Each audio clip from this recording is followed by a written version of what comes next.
that is a legitimate debate that we can have. But I do think that there is a danger, Don, and I hope Charlie's listening as well. The danger is by not doing anything on these justice issues, by not doing anything on these issues that matter, you risk not only 2022, but there is a large swath of people who you may argue were not the independent voters or real Americans or whatever, but they're the ones that pushed Joe Biden over the hump. And they won't be coming back because we haven't done anything for them. And they would have been tired of being taken advantage of. That is my only warning. Charlie, you don't get anything if you're not in power anymore. And things can change from month to month, day to day, and it's, of course, year to year. Do you disagree with that? No, I don't disagree. The only thing I'll say to Bakari in response is, look, I think it's tragic that we can't come to an agreement in the Congress on the John Lewis Voting Rights Act. I mean, we've reauthorized that 65 Voting Rights Act several times. I voted for it proudly in 2006 when George Bush was president. It's really tragic that that has not been agreed to. They should be able to resolve issues like that. And that's really the breakdown in this country right now, that we can't agree on things that we've always been able to agree on. Now, I think the Democrats have overreached on the other voting rights bill, the H.R. 1. I think that's a stretch. It was always a messaging bill, never meant to become law. But we should really pick our fights better. And if I were the Democrats, I'd push full bore on reauthorizing the Voting Rights Act. All right. That's going to be the last word. Thank you very much, gentlemen. I appreciate it. Thank you. Thanks, Don. Joining me now, retired General Stanley McChrystal, former U.S. commander in Afghanistan, and the author of the new book, Risk, A User's Guide. It's an honor to have you on, sir. Thank you. Good evening to you. You know, we're seeing a real effort by Trump and his allies, not only to whitewash the 6th, but now he claims that he was a real victim of a coup. What is this doing to our democracy in your estimation? Well, I think it's a serious threat to our democracy. If we think what our strength really derives from, it's our unity. If we go back to the original 13 colonies, Benjamin Franklin reminded us that separately we could never survive. And so the degree to which we can atomize our population, but then we can bring into question the legitimacy of our democracy, the viability of the republic, that's pretty frightening. And you do that in steps. It doesn't happen all at once, but you start to undermine it. I think it's very dangerous. You know, you're really outspoken about this because this is what you said in January. You compared the insurrectionists that stormed the Capitol to Al-Qaeda. The big lie that drove them there is alive and stronger than ever. Are you worried that we could see more attacks like the insurrection, maybe worse? Well, I am. I think what we've had is an explosion in the effectiveness of information technology. Some of it's social media, just some others. And what that's done is it's given us a tool that is more powerful than we as a society are yet mature enough to handle. And so what's happened is the ability to spread misinformation and disinformation is so much easier, and we found that it's so powerful. It's always been powerful in history, but now we can reach more people in real time. We can make it more effective, and that can leverage people to do things that I think are ill-informed, but also very dangerous. You know what, General, if he runs again in 2024, is he going to be rallying up his supporters even more of these lies, with even more of these lies and kinds of rhetoric? I mean, is that the threat to our national security?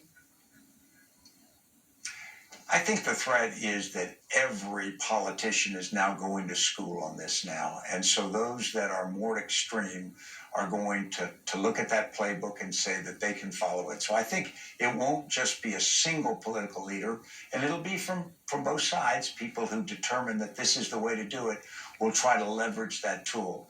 And of course, once you get in there, you get into almost an arms race of lies, potentially, and that could really undercut the viability of the election. You know, with very few exceptions, Republican officials are lining up to support Trump, even as we learn more details about his attempts to stay in power. How does this look? Do you think this looks to our allies and our enemies abroad? You know, it's interesting. We talk about the power of the United States, and the military used to talk about being the tip of the spear. And I would also argue that our diplomats are tip of the spear, and some of our news people are, and so are our business people. But the real strength of the spear doesn't lie in the tip. It lies in the shaft, the weight and strength of the shaft, the ability to put power behind what you do. Countries around the world can watch the United States and they can sense if we're divided. They can sense that if we are not willing to come behind the policies of whatever administration's in power and to stay focused, they will almost smell out our weakness. And this is not a time in the world when we want to be weak economically, politically, or militarily. You know, there are some alarming things happening between China and Taiwan. China continuously flying aircraft into Taiwan's defense zone, and Taiwan showcasing missiles at their National Day celebration. A war of words between leaders. How concerned are you that China will move to retake Taiwan, and what should the U.S. be doing to prevent that? Well, I think we need to take it very seriously. There's a danger that because it's been 72 years since the nationalist Chinese went onto the island of Formosa and formed a somewhat sovereign Taiwan, that we take it for granted that that will be the case in the future. In reality, the Chinese have always held, the mainland Chinese, People's Republic of China, have always held that they will eventually reunify. But it really wasn't within their military power to do that, really until about now. And we still have significant military capability in the Pacific, but they've reached the point where there's a question mark there. And that question mark is around whether we are willing to pay the price to do the defense of Taiwan. And if they can do two things, if they can create in the mind of people a certain idea of inevitability that China will reunify, and they can convince us that the price would be too high, that something we're unwilling to pay, then suddenly it becomes very realistic and very dangerous in the near term, particularly for miscalculation. You know, there's only so much of your wisdom that you can impart in this interview, and there's much more in your book. Your book is about leadership and handling risk. From the pandemic to the assault on our democracy, the U.S. is dealing with crisis after crisis. What do we need from our leaders right now, General? Yeah, Dan, what I think we need for leaders is probably what we've always needed, but we may just need it more. We need clarity of communication. We need constant communication with what we believe to be accurate information and admitting what we don't know at the time.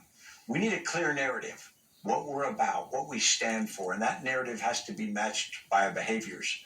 We need the courage in leaders to make tough decisions. In cases like COVID-19, in a pandemic, you have to make decisions before the exponential growth of infection gets in front of it. And that means that often a leader will take risks. They will ask a population or a nation to pay for something or do something that isn't apparently necessary yet to people. And yet that leader, because they're the leader, has that responsibility. I think leaders also need to be an example. And so they've got to be willing to listen. They've got to be willing to learn. They've got to be willing to adapt their positions. And when it gets tough, they've got to be willing to stand up and lead. I think that we've had a lot of good leaders show up in the last couple of years, particularly COVID-19. They're spread around the country, but it's not uniform.